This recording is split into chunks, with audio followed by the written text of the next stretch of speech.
श्री रुद्र संहिता द्वितीय खंड। पहला अध्याय। सती चरित्र।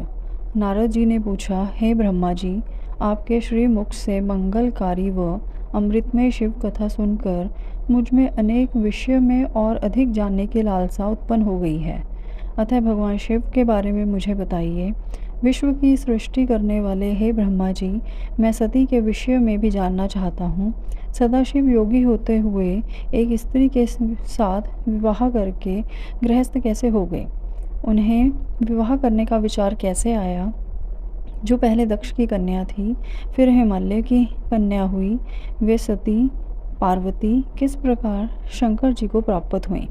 पार्वती ने किस प्रकार घोर तपस्या की और कैसे उनका विवाह हुआ? कामदेव को भस्म कर देने वाले भगवान शिव के आधे शरीर में वे किस प्रकार स्थान पा सकीं? उनका अर्धनारीश्वर रूप क्या है? हे प्रभु, आप ही मेरे इन प्रश्नों के उत्तर दे सकते हैं। आप ही मेरे संशयों का निवारण कर सकते हैं। ब्रह्मा जी ने कहा, हे नारद, देवी सती और भगवान शिव का शुभ यश परम पावन, दिव्य और गोपनीय है। उसके रहस्य को वे ही समझते हैं। सर्वप्रथम तुम्हारी प्रार्थना पर मैं सती के चरित्र को बताता हूँ। पहले मेरे एक कन्या पैदा हुई, जिसे देखकर मैं काम पीड़ित हो गया। तब रुद्र ने धर्म का स्मरण कराते हुए मुझे बहुत धिक्कारा। फिर वे अपने निवास कैलाश पर्वत को चले गए। उन्हें मैंने समझाने की कोशिश की, परंतु मेरे सभी प्रयत्न निष्फल हो गए। तब मैंने शिवजी की आराधना की। शिवजी ने मुझे बहुत समझाया, परंतु मैंने हट नहीं छोड़ा और फिर रुद्रदेव को मोहित करने के लिए शक्ति का उपयोग करने लगा। मेरे पुत्र दक्ष के यहाँ सती का जन्म हुआ। वह दक्ष सुता उमा नाम से उत्पन्न होकर कठिन तप करके रुद्र की स्त्री हुई। रुद्र ने गृहस्थ आश्रम में सुख पूर्वक समय व्यतीत किया।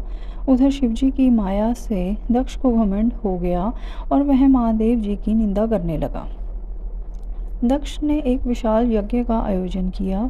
उस यज्ञ में दक्ष ने मुझे, विष्णु जी को, सभी देवी देवताओं को और ऋषि मुनियों को निमंत्रण दिया, परंतु महादेव शिवजी एवं अपनी पुत्री सती को उस विशाल यज्ञ का निमंत्रण नहीं दिया।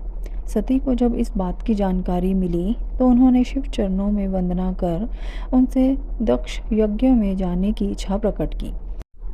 भगवान शिव ने देवी सती को बहुत समझाया कि बिना बुलाए ऐसे आयोजनों में जाना अपमान और अनिष्ट कारक होता है, लेकिन सती ने जाने का हठ किया। शिव ने भावी को देखते हुए आज्ञा दे दी। शिव सर्वज्ञ हैं। सती पिता के घर चली गई। वहाँ यज्ञ में महादेव जी के लिए भाग न देख और अपने पिता के मुख से अपने पति की घोर निंदा सुनकर उन्हें बहुत क्रोध आया। वे महादेव की निंदा सहन न कर सकीं और उन्होंने उसी यज्ञ कुंड में कूदकर अपने शरीर को त्याग कर दिया। जब इसका समाचार शिव तक पहुंचा तो वे बहुत कुपित हुए। उन्होंने अपनी जटा का एक बाल उखाड़कर वीरभद्र नामक अपने गण को उत्पन्न किया। भगवान शिव ने वीरभद्र को आज्ञा दी कि वह दक्ष के यज्ञ का विध्वंस कर दे। वीरभद्र ने शिव आज्ञा का पालन करते हुए यज्ञ का विध्वंस कर दिया और दक्ष का सिर काट दिया। इस उपद्रव को देखकर सभी लोग भगवान शिव की प्रार्थना करने लगे। तब भगवान शिव ने दक्ष को पुनः जीवित कर दिया और उनके यज्ञ को संपूर्ण कराया। भगवान शिव सती के मृत शरीर को लेकर वहां से चले गए। उस समय सती के शरीर से उत्पन्न ज्वाला पर्वत पर गिरी थी। वही पर्वत आज भी ज्वालामुखी के नाम से पूजित है। आज भी उसके दर्शन से मनोकामनाएं पूर्ण होती हैं।